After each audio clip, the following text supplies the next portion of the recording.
Hey there! Welcome to day 3006 of What You Up To Now. It's just a segment where I document my journey and I share lessons learned. I say what I'm working on, things I'm thinking about, ahas, messages, things that I've done and experienced, and transformations that I want to share with other people. Because I think that as we authentically show up and be who we are and share that with other people, we're giving people automatically permission to do the same. And that's my purpose. Following my sudden cardiac arrest in 2010, I went on a huge personal development journey. Prior to that, I dabbled in personal development, personal growth, and lifelong learning and things. But following that event, I came out of it with a couple of clear questions and things I was curious about and that I wanted to find out about. One was, how the heck did this happen to me? Why did this happen to me? What can I learn from it so it never happens again until I'm ready to actually transition and exit the planet once and for all? And the other was, what the heck's my purpose? I had been chasing my purpose for 50 years at that point. My sudden cardiac arrest was when I was 50. You can do the math and figure out that I just turned 66. But it leads me to why I share this segment. I share this segment because I think that we're all here to be the best possible version of ourselves. And if you see how messy my journey's been, I think that might inspire some people, right? It won't inspire everybody, but it'll inspire some people. And if I can just inspire one person to learn and grow and be a better version of themselves and contribute positively to humanity, I feel like I have fulfilled and am living my purpose. That's why I show up every day. So today, of course, for communication, we're focusing on communication in both the Supersize You Annual Challenge and the Supersize Your Business Annual Challenge. First year I've done an annual challenge format in the Supersize Your Business. It's a big experiment, but so far I think it's going really, really well. I would love to know what some people's take. I'm going to ask today. That's a good ask, because how do you think it's going? And what would you like to see different?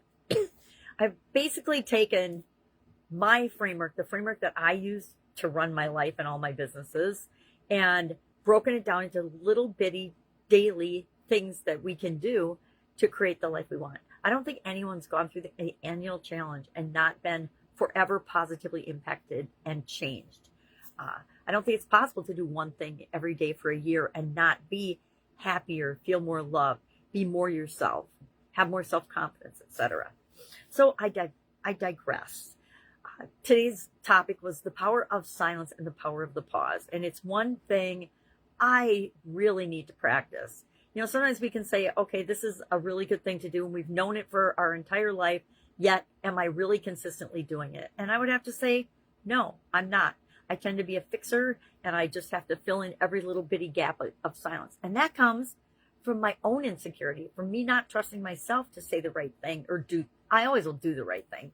I learned a long time ago, we behave in alignment with our core values and goals, and that's non-negotiable. To me, that's non-negotiable. I have certain things I expect in different areas and aspects of my life, of me, and I don't go below those.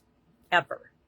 Ever, ever, ever. Just not even, it's not even an option. It's not even a question of, take fidelity, for example. It's not even a question of whether I would ever cheat or not, because it's not even an option in my personal book or core values. We do that with a lot of things.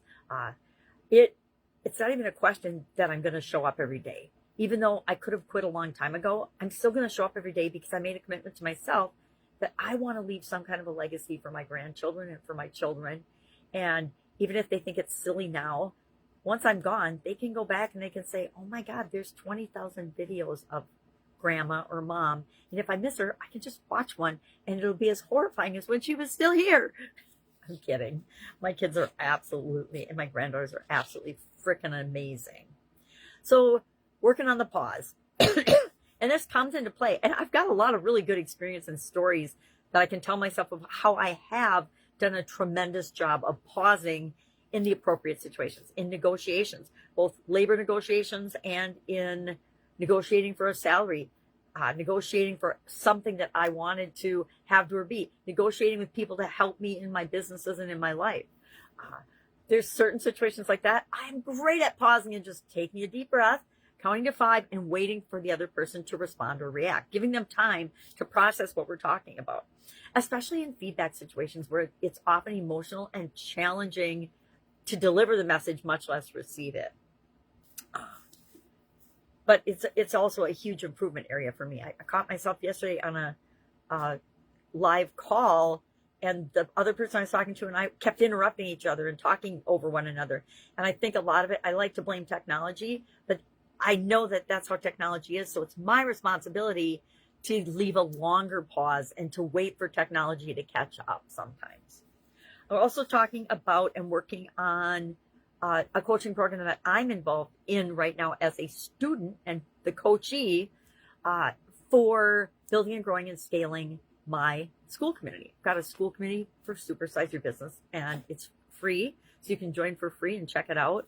But I am launching a high ticket offer in that program, and I'm telling myself all kinds of false beliefs and things that don't even belong to me, but I'm picking up from other people in the program. I just realized that right now because I've been doing high ticket things for decades, right? For decades. And sales calls and things, I used to do them every single week. Every single week, I would call my customers and call my clients. And maybe it's because we had good relationships built up that I'm trying to tell myself that this is different, but it's totally not different. I know I can help tons of people to create the businesses and the life they want, but I have to ask them and let them know I'm available, right? All right. Busy day. I'm actually jumping into AI and telling myself, how am I going to use AI to supersize my life and my business so I can teach other people how to do that? Well, I'm in the Tony Robbins and Dean Graziosi Summit because I know they are great curators of the most amazing talent on the planet. 683,000, at least that's what they said yesterday, people are watching that right now. I'm in a school community that's got probably 400,000 people now. It had high 330s last time I was in there. I don't get in there every day. And I'm blown away by what's happening. AI is here to stay, and I can pretend it's not, but only to my detriment. So I'm not going to do that. I'm going to make sure that we do this with AI, not to replace us, but to make us more human, and so that we have the time and the energy to do the things that we really care about and are passionate about. Because the things that we don't have to do anymore, because technology is changing so fast it can do it for us, we need to embrace those. But we also have to be very cautious about what we protect, and that is our soul and our heart and our humanity and who we really are as we apply these technologies. All right, enough about that. All right, have an awesome day. If I can help you in any way, all you have to do is ask, and I will get back to you. I will hop on a line with you. I will Voxer with you. I will figure out a way to help, because that is in alignment with my purpose and who I really am and how I want to show up in the world. All right, have an amazing day. And I'll, of course, be with you tomorrow.